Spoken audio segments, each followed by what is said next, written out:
Братишки и сестренки, друзья и зрители канала, продолжают цикл гайдов о зачистке авалонских карт всем 8 человек. И в этом выпуске мы посмотрим на нюансы, связанные с данной активностью, и подробно, с наглядными примерами, узнаем, как же убивать боссов Авалона. Легко и просто, даже для новичков. В первой части, ссылочка на которую будет в описании, вы сможете подробно узнать о билдах, их способностях и роли в группе. Конечно же, с наглядными примерами. Также ссылочка на ролик с билдами для скипа и тактика убийства сэра Бедивера ради бафа с чашки будет ожидать вас в описании. Прежде чем перейти к убийству боссов, хотел бы обратить ваше внимание на 2-3 важных нюанса, которые помогут вам при зачистке авалонских карт и фарме схожих активностей. Во-первых, лута будет очень много, и делится он по концовке таймера на всех участников. Для удобства определите заранее, какая роль, что у вас будет лутать из сундуков. К примеру, РЛ забирает мешки с серебром и предметы, что одеваются на ноги. Хил лутает сумки и плащи, кто-то только предметы экипировки для головы, другая роль арты и тело 6-го тира, а кто-то карты или воручные предметы. Суть, я думаю, вам понятна.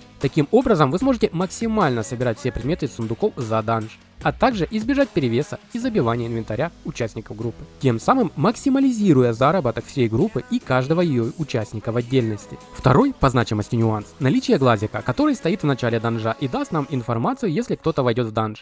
Как вы знаете, в Альбионе запрещено использовать второй аккаунт и персонажа для совместной игры вместе с первым аккаунтом и персонажем. За такое прилетит бан на второй аккаунт и предупреждение в виде временного бана или перманентного на первый, в зависимости от степени его предупреждения и проступков. Потому в Альбионе абсолютно никто так не поступает.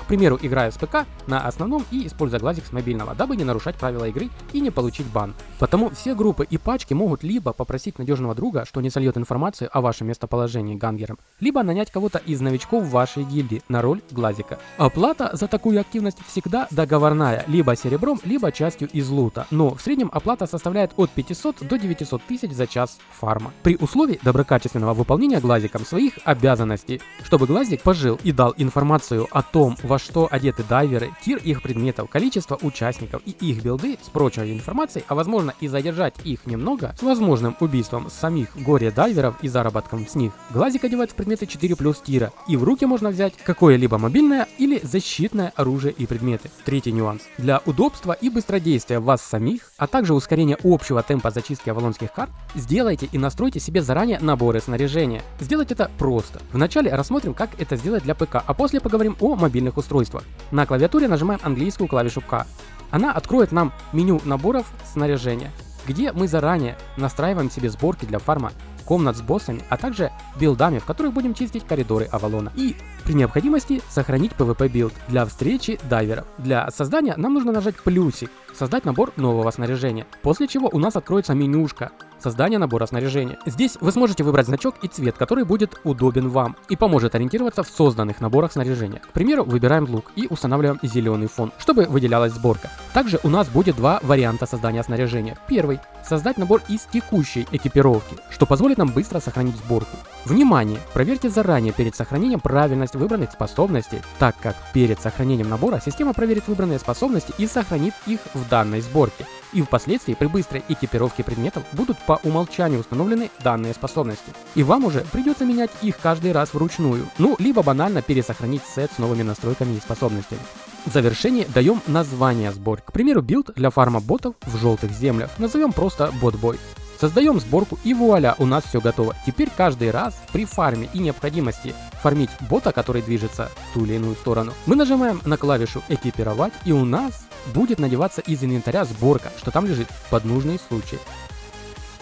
Во втором варианте мы сможем создать сборку сами, в меню поиска вбивать нужные нам предметы и добавлять их в сборку самостоятельно. Не забываем указывать способности и пассивные умения, что будут выбираться при экипировке. Одна из приятных возможностей, мы сможем заранее просмотреть ориентировочную стоимость билда по расчетке, а также просмотреть все статы, что она нам будет давать.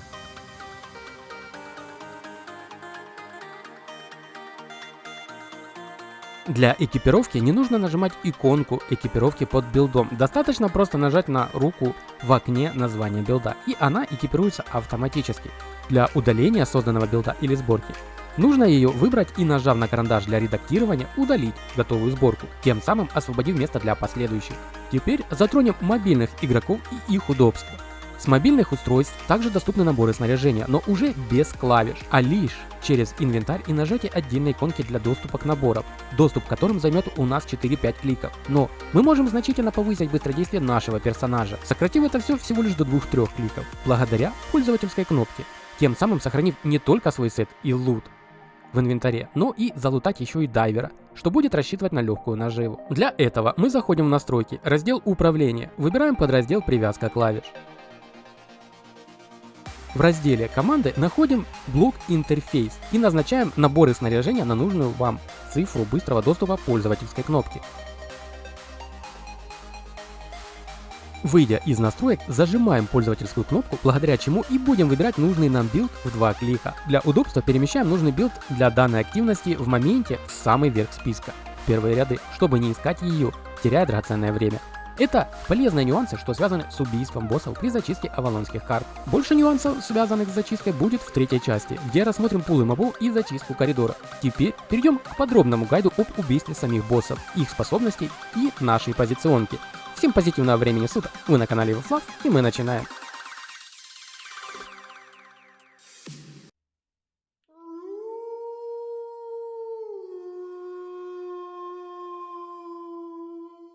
Все боссы в Авалоне просты и забираются довольно просто, но все же я расставлю их по своему порядку сложности, что считаю подходящим для новичков. Открывает же наш парад высшая жрица с Авалона. Самый простой и быстрый босс, с которым справится даже ракушка. По сложности и длительности аннигиляции не тянет даже и на одну PvE моль по сложности. Начинается все с агро босса танком. У нее пойдет каст способности, по концовке которого она собьет с ног всех игроков. Танк просто прожимает очищение и все начинают движение в круг, который она призывает. Как только застакались в кругу, прожимается королевская мантия нагрев для всей группы, и как только каст способности подходит к концу, призыватель теней кастует свою Е на танка. Дается молчанка, и молот сдает свою Ешку по мобам для их последующего стана, после чего следует заливка проклятых теней, что призывает жрица.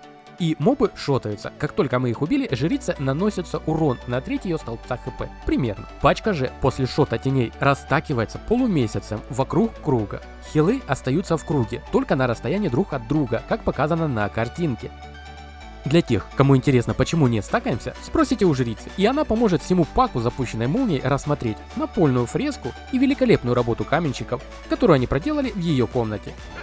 Начальника! Дом крепче башка, только уж, пожалуйста, костера не разводи! В это время хилы не стоят без дела и крутят откаты, попутно исцеляя своих союзников. РЛ следит за кастами способностей. Как только каст желтой линии способности приближается к концу, кстати, каст будет двигаться на убывание, остается немного и все заходят в круг, как показано на следующей картинке.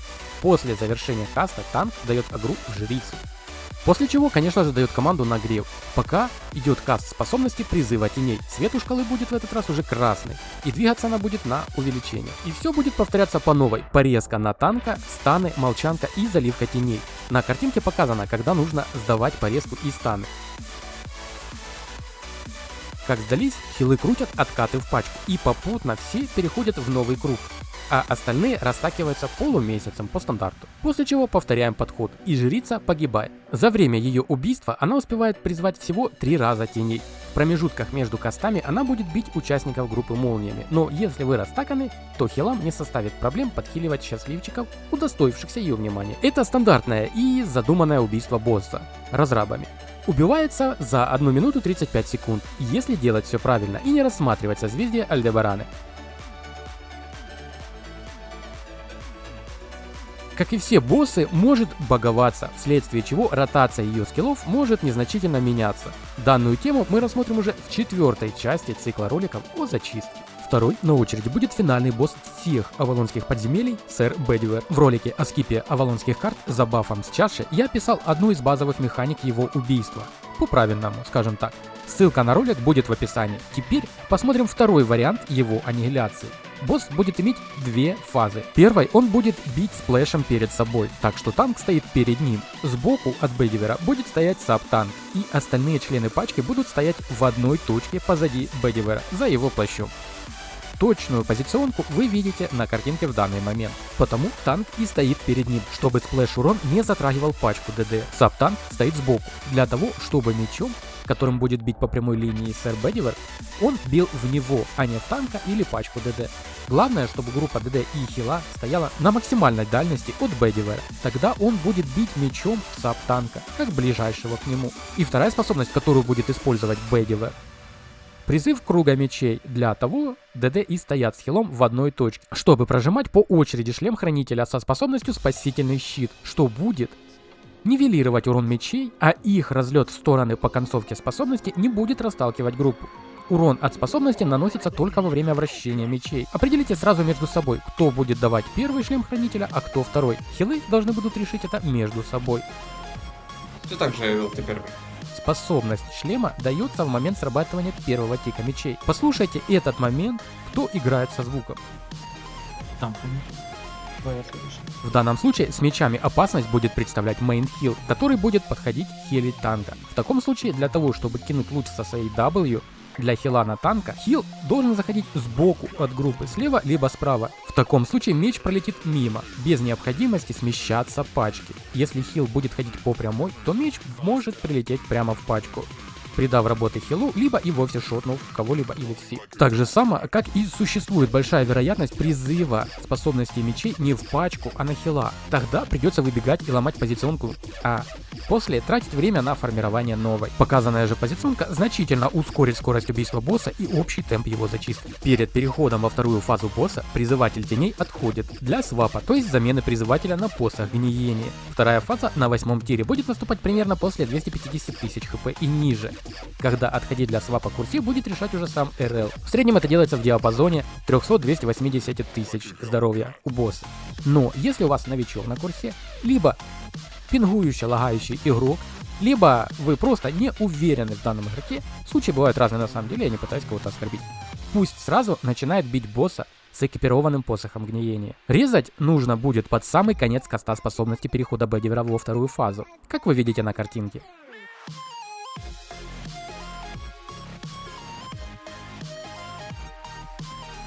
Если этого не сделать, Бедивер перейдет во вторую фазу и восстановит себе полностью здоровье, и вам придется бить его уже так, если не захотите отагрить и начать все по новой. В чем минус решения продолжать бить, помимо очевидной, что его будет дольше бить из-за большего количества хп. Во второй фазе у Бедивера добавляется количество мечей, вместо 5 их становится 8 в круге. Механика их доджа не меняется, шлем хранителя сдается по очереди, но все равно уже будет давить. Сплэш получит дополнительный урон по типу кровотечения.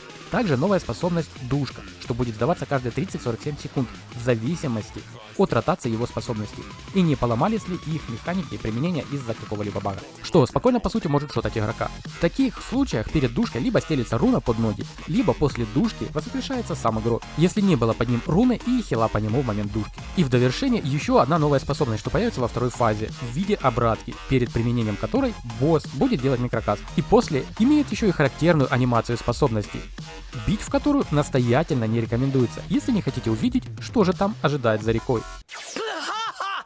Я видел, как батюшка махал мне рукой через реку. Вот только отец твой жив. Касательно действий группы ДД мы разобрали. Теперь пара слов о том, что же делает танк и саб-танк, помимо основной задачи, описанной выше. Чтобы не увидеть ту самую реку, танк или саб-танк, как они договорятся между собой, один будет резать способности обратки босса, это Е-инкуба плюс броня хранителя. Второй будет резать душку, чтобы союзник ее точно пережил. Аналогичным образом, Е-инкубы плюс броня хранителя. Также у танков один шлем хранителя на двоих, что одевает на себя саб-танк и снимает стаки дебафа, что навешивает Бедивер. В основном на 3-4 стаке прожимается хранитель. Нужно саб-танку снимать дебаф Бедивера, подходя к танку. Как вы уже поняли, снимая таким образом дебаф с себя и танк. По сути, также никаких глобальных сложностей босс вам не предоставит. Забирается при хорошем раскладе в среднем за 4 минуты, группой из 7-8 человек. По сложности освоения, затрат времени на свою аннигиляцию, запросов по тиру предметов и возможных предоставленных осложнений, то может нам сделать данный босс, почетно получает 1 ПВЕ-моль из 5. Рыцарь Капитан Савалона. Простой как двери, но перед его убийством нужно забрать мобов, что находятся в комнате. Тут важна слаженная работа группы. Саб-танк собирает пул мобов. Начинает движение от колонны, нужно пройти между маракасником и чашей и сдать агр с куртки на копейщика с Авалона. После он начинает анимацию своего агра, и мы отходим обратно к колонне и ждем, пока он подойдет на достаточно близкое расстояние, чтобы запустить в нас свое копье. После того, как оно пролетело, ждем, пока он крутит копьем над головой, и во второй фазе его способности агрим маракасника. И подходим к лучнику. Таким образом, копейщик прыгнет в нас, и все три моба окажутся в одном месте. Важно, чтобы кобра поймала копейщика до момента его приземления, тогда урон нам не нанесется. Сдаются станы, порезка и пул шотается, после чего все переставляют предметы на босса. Данный босс имеет 4 скилла, которые мы и рассмотрим. По сути, принцип прост. ДД и хил находятся на максимальном расстоянии от капитана, чтобы во время каста обратки он был нацелен на танков, а не ДД, и они могли спокойно наносить урон по боссу из-за его спины. Зона обратки у босса 180 градусов в направлении, куда он смотрит, поэтому ДД и стоят на максимальной дистанции позади. Если он повернулся к ним, значит кто-то из ДД или хил подошли близко к боссу. Также будет давать 2 подбрасывания в зоне конуса перед собой в сторону, куда смотрит. По факту будет сдавать их только в танков, и группе ДД нечего бояться, контрится руной с булавы. Если не забагован и у него не сломана ротация способностей, после того, как ему сняли половину столбца здоровья, будет прыгать в сторону ДД. Тут-то и пригодится кувырок. Кто не особо уверен, либо обычный бег. Двигаемся всегда в сторону босса. По факту выходит, что мы меняемся местами с танками. Опасность момента заключается в том, что после прыжка будет обратка, и если один из танков не успеет переместиться в нужную позицию, обратка может быть нацелена в сторону ДД. Четвертая способность, для которой порезки держит сабтанк, это стадия, в которой он кастует способность, а после наносит урон по площади. Мы также режем весь урон ешкой инкубы и броней хранителя, после чего откатываем способности капюшоном убийцы. Активируется также после потери боссом 50% здоровья. Сдаем в момент окончания каста его способностей, как вы видите на картинке. Также из важного, мейн танк, что танкует босса, во время обраток капитана отбегает брать баф в чашке. Для мобильности может взять на W обманный удар. В глобальном же плане босс убивается по принципу маятника в 3 такта. В первом такте дает урон в зоне конуса перед собой и кастует обратки. Сабтанк продляет порезки мейн танка, пока тот откатывается, при необходимости сейвит его рункой под ноги. Мейн танк во время каста обраток босса забирает баф в чашке. Во втором такте добавляется прыжок, и все выглядит примерно так. Обратка босса на танков, ДД наносят урон, после обратки прыжок в ДД. ДДшники перебегают в сторону босса, занимая место танков, а танки перебегают на место ДДшников после приземления босса в ту точку. Сабтанк уже не продляет порезки мейн танка и держит их лишь для порезки стадии. Мейн танк не забывает забирать баф с чаши. В третьем такте после обраток и прыжка будет стадия с колоссальным уроном по площади, если его не порежут, чем и будет заниматься сабтанк, сдавая порезки, а после откатывает. Мейн танк во время обраток все так же проделывает уже знакомые простые движения с чашей. Капитан недалеко ушел от сэра Бедивера и также находится на уровне 1 ПВЕ моли. Время его полной аннигиляции будет составлять максимально 3 минуты и 30-40 секунд. И теперь мы плавно переходим к боссам, которые смогут вызвать у новичков сложности и возможное раздражение в определенных причинных местах. Сухо, по моему мнению. Механизм с Авалона. Простой босс, который потребует от вас максимум 3 минуты времени на его аннигиляцию. По сути, не отличается от Бедивера и Капитана с Авалона, но дополнительные полмоли получает лишь за то, что вам нужно правильно прожать кувырок и не рассматривать созвездие Альдебарана, когда он будет давать отталкивающие лучи, как ему снимут половину хп, тем самым дорастая до уровня сложности в 1,5 ПВЕ моли. В этот раз я покажу не его способности, а принцип действия ДД-пака и танков в одних и тех же ситуациях и способностях, выдав вам базовую информацию, что нужна для его комфортного убийства. А дополнительной информации по боссу, почему так, его механику и способы упрощенного убийства рассмотрим в 4-й части для более высоких уровней карт. Ведь основная цель научить вас забирать боссов самостоятельно, потому и хочу показать все варианты, чтобы вы их знали и думали, какими способами их можно еще забирать. И в случае изменения механик в дальнейшем, вы смогли уже самостоятельно адаптироваться и не сидеть у разбитого корыта. Для ДД-пака и хила все довольно просто. Перед началом заливки ставим на сапогах кувырок, для доджа колют с молниями, что в нас босс будет сдавать. Обычно выводятся молнии по очереди. Определите места вывода заранее, перед началом убийства механизма. К примеру, вначале выводятся в свечу, затем в мусор, что лежит ниже. Пример вы видите на картинке. Все отходят в одно место и стакаются в одной точке. И после того, как к вам подлетает шаровая молния с механизма, нажимаем кувырок, стенку, и все выходим из луж. Таким образом, они не будут мешать вашему дальнейшему передвижению и последующим выводам. Важно отводить все в одну точку. И здесь есть один нюанс. Вам нужно двигаться в этой точке, чтобы молния в вас летела.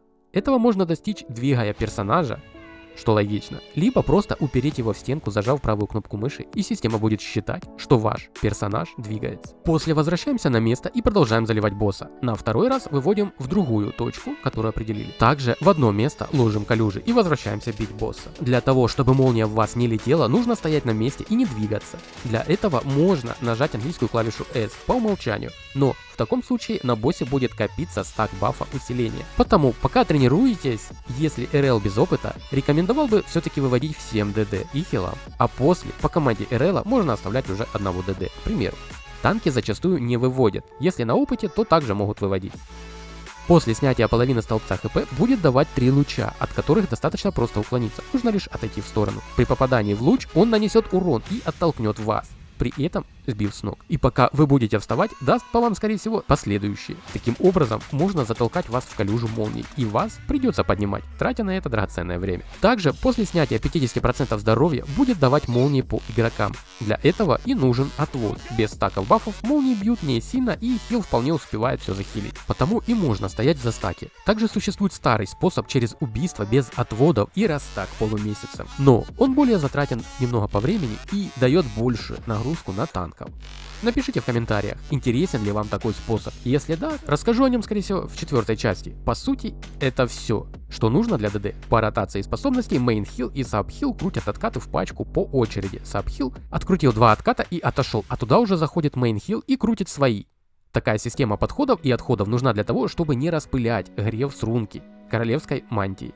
Ведь он действует лишь на 5 человек, включая того, на ком одета мантия. Со временем, как ваша группа научится сабхила, пересаживаем на мистика для порезки босса и общего ускорения убийственного механизма за счет спама его W способности изнурения. И напоследок, у босса будет редкая способность, что будет вызывать на вас камнепад. Просто выходим из области поражения, что будет указано у нас под ногами, и можно спокойно продолжать заливать босса. Теперь посмотрим на действия танков, что на самом-то деле не отличается от предыдущих боссов.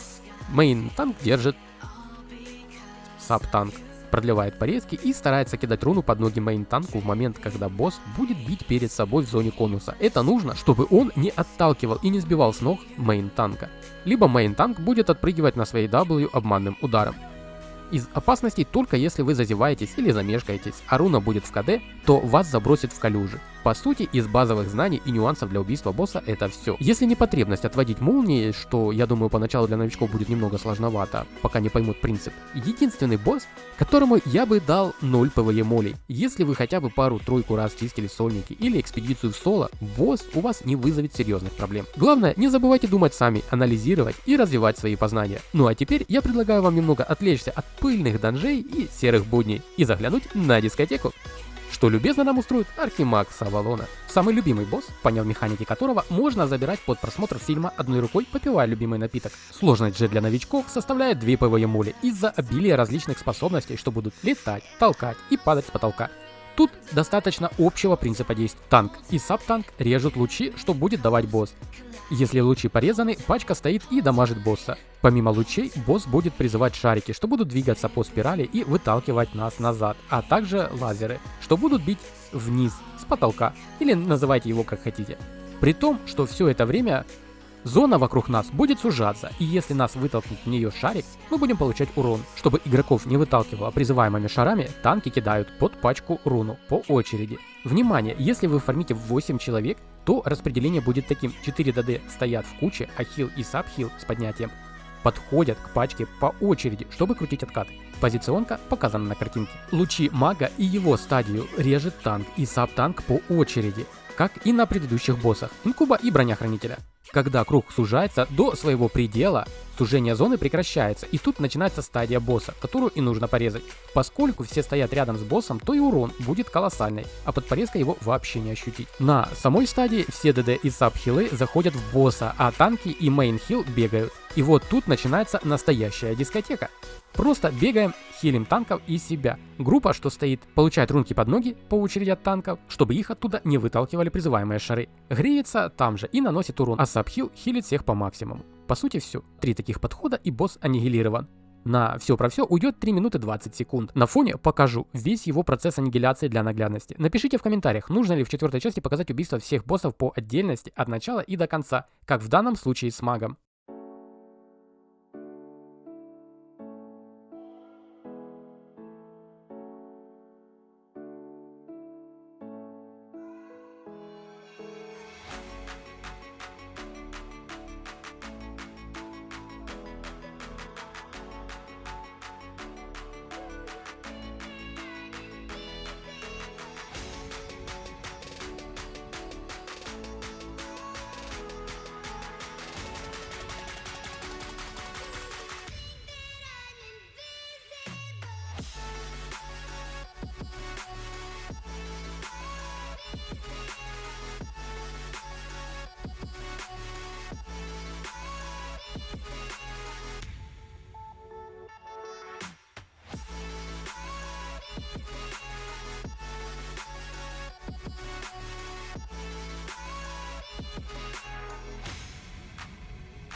И заканчивает данный парад веселья Василиск, Кристальная ящерка, Базила и много, как его еще называют. Но прежде чем приступить, хочу попросить вас написать в комментариях подача информации о каком именно боссе вам понятно и понравилось больше всего. Я использовал на 5 боссах 5 различных способов подачи информации. На данный эксперимент я пошел из-за возможности в 4 части показать убийство боссов повторно, с учетом обратной связи и отзывов от вас.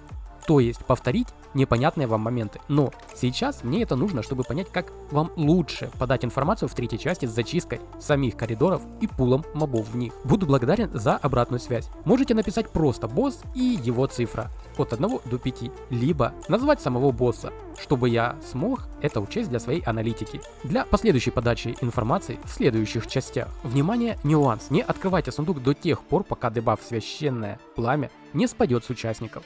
Иначе в луте сундука не будет учитываться бонус от премиум аккаунта. А возможно данный баг уже пофиксили. Смотри дату ролика и привет тебе, друг, братишка или сестренка. Одним словом, зритель из будущего. В данной подаче я не буду делать акцент на способностях либо подаче, а просто покажу убийство босса, вещая на фоне. И тут все начинается с позиционки. Она должна быть примерно такой, как вы видите на картинке. Мейн-танк стоит перед мордой босса, развлекая его.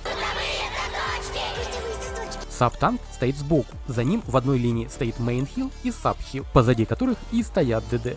Такое построение нужно, чтобы откаты доставали до всех. Касательно самой тактики и механики босса. По сложившейся традиции, перед началом аннигиляции босса берем кувырки. Показанная позиционка нужна, чтобы танк развернул босса от нас на 90 градусов. Для того, чтобы конусный урон босса с окаменением летел в него, а не в пачку. И босс не будет спавнить ветерки перед танком. Таким образом, руна мейн-танку не нужна по факту, поскольку он может легко увернуться, а потому сдает свою руну в группу игроков, защищая ее таким образом от хвоста и от всех скиллов с перемещением, по типу тех же ветерков, что расталкивают всех.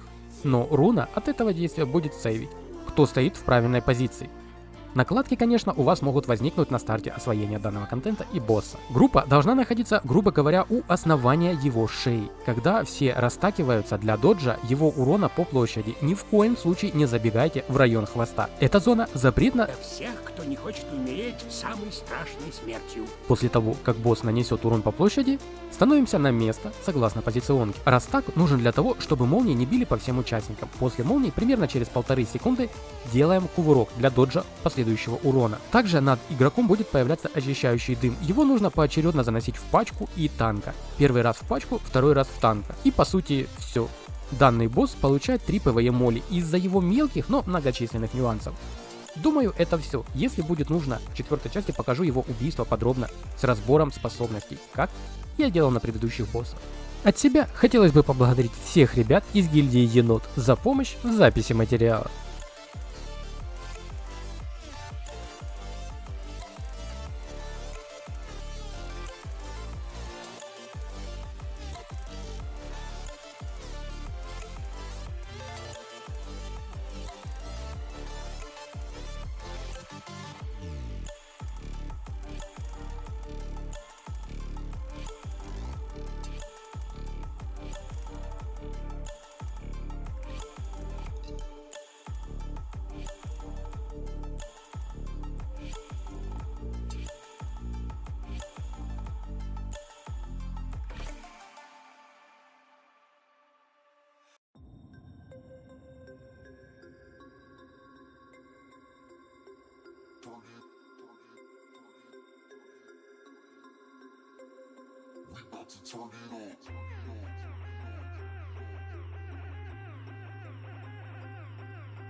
Пишите в комментариях свои вопросы, предложения и дополнения, а можем там с вами просто пообщаться. Не забывайте указывать, какая из подач вам понравилась больше всего и показалась наиболее информативной. Это поможет мне улучшить контент и его информативность в дальнейшем. Заранее спасибо всем откликнувшимся. Стоит данный труд вашего всепродвигающего лайка и подписки на канал или же нет, решать только вам, друзья. Приятной нам игры и только позитива в процессе. Всех братишек и сестренок по-братски обнял и приподнял. До новых встреч!